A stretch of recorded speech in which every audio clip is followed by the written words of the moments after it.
Joining us now, MS Now senior legal reporter Lisa Rubin, Hofstra University law professor James Sample, who focuses on constitutional law and democracy, New York Times reporter who covers the Justice Department Glenn Thrush, and New York Times opinion writer covering national politics Michelle Cottle. Glenn, I'm going to begin with you on this. What made Donald Trump want to move ahead and drop the acting title for Todd Blanche? Who knows? But look, I think it had a lot to do with the fact that Trump is somebody who doesn't like to be on the defensive, right? So he's really taken a wallop over this weaponization fund. The fallout is currently happening on the floor of the Senate right now.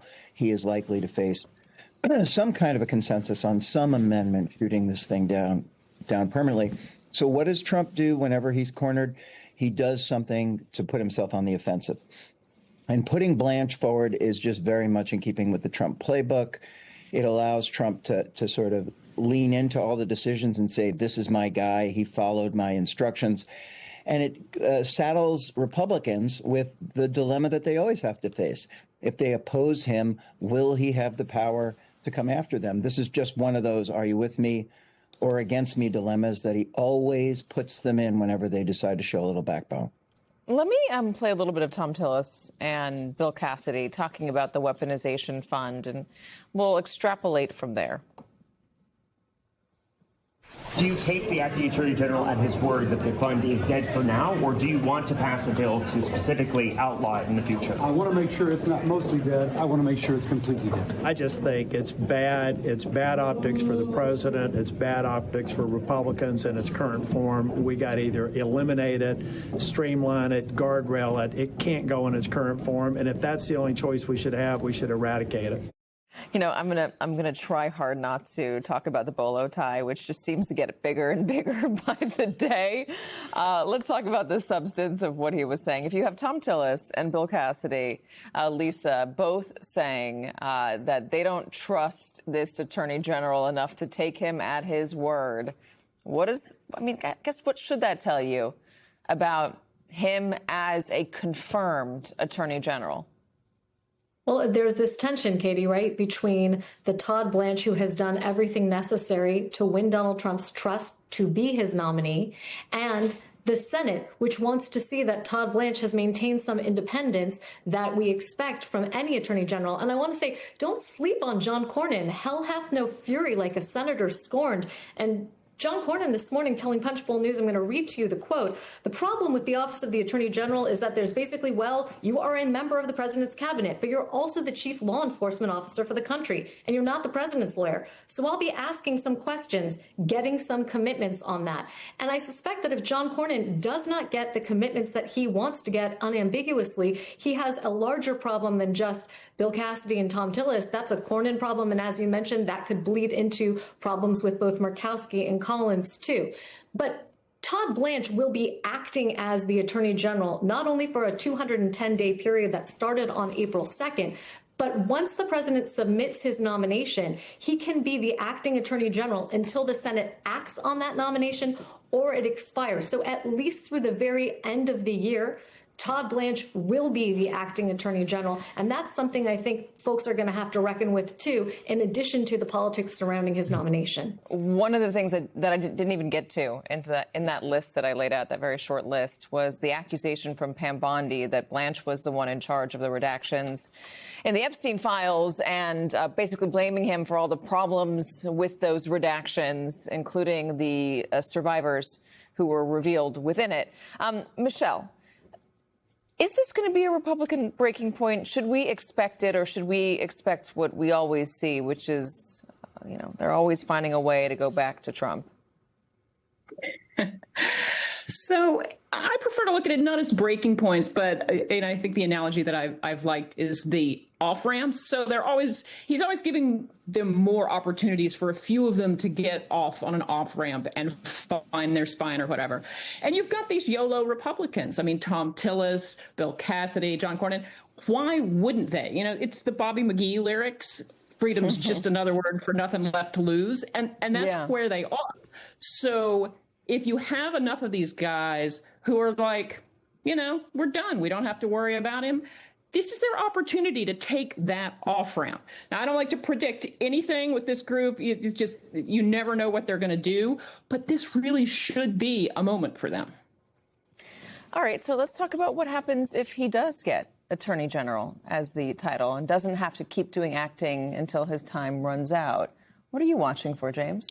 Well, I mean, I never met Todd Blanche. I didn't. His career was respected before he became the Deputy Attorney General.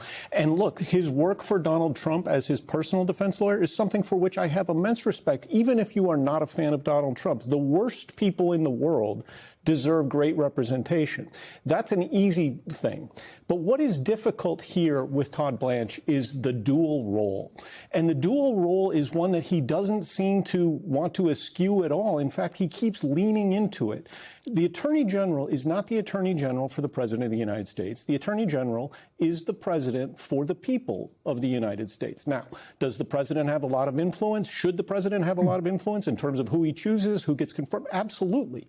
But Todd Blanche has leaned in to the former role while in the current role, and that will be a significant point of contention in any confirmation hearing. Yeah, so Glenn, talk about that. I mean, he's definitely moved the goalposts. He was Donald Trump's personal attorney and arguably is very much still acting in that capacity. What are the open feuds that Donald Trump are still left for Donald Trump to fight? Well, if you got an hour, we can articulate them. I got two, my friend. I would throw one more thing onto this pile of stuff that Blanche has done, and which might be the biggest of all, which is he was accused by a judge in the Abrego Garcia case of tainting the entire prosecution by speaking about it in public and making statements that turned out not to be buttressed by evidence. And I'll add one more element. There's a little known podcast that Blanche did with Sean Hannity a couple of days ago, in which he remarkably confirms on the record a grand jury activity on the so-called grand conspiracy in Florida. Blanche is out there just talking about ongoing cases, which totally flouts the norms of the department. Mm-hmm. This is something that attorneys general tiptoed in the past around. You know, Comey got in trouble for discussing ongoing investigations in a much less detailed way. Blanche is just talking about the people that he's going after as if he assumes that they're criminals. So he has, I think, accepted the politicization of the office that Trump has imposed upon him. And he just has this track record of statements that he's made over the past year, including like saying that if he got fired, he would tell Donald Trump that he loves him. That just doesn't really speak to any degree of independence. And then you mentioned the seashells thing inside the department. And I'm not just talking about career officials. I'm talking about political appointees. That was seen as so transparent and outrageous by people who were appointed by the Trump administration that they thought that was the watershed moment in which Todd Blanche shed any circumspection or any degree of mild moderation he may have had in the first year for just going for this job. So to a certain extent, I think the view of a lot of people on the inside is that what Blanche had to do to get the job has fundamentally disqualified him from being able to do it in an independent way. Well, let's see if there are enough Republicans to say it is disqualifying and to keep him out of the job. The question then is what happens after that, and who does the president try to nominate, and would they be any better or would they be worse? Let me play Todd Blanche in that moment you just called up, Gled. As to whether or not I want this job, I did not ask for this job. I love working for President Trump. It's the greatest honor of a lifetime. And if President Trump chooses to keep me as acting, that's an honor. If he chooses to nominate me, that's an honor. If he chooses to nominate somebody else and I go back to being the DAG, that's an honor. If he chooses to nominate somebody else and asks me to go do something else, I will say, thank you very much. I love you, sir. Michelle, it's a lot. These people around Donald Trump and the lengths that they are willing to go to, kiss him and bow down to him. It is astounding, even still after all this time. So I'm sorry, Kate. I'm going to have to take a minute because I'm still a little nauseated from that. That was like the most impressive display of like throne licking I've seen in quite some time. But as Glenn has pointed out, and others have, that's what it takes.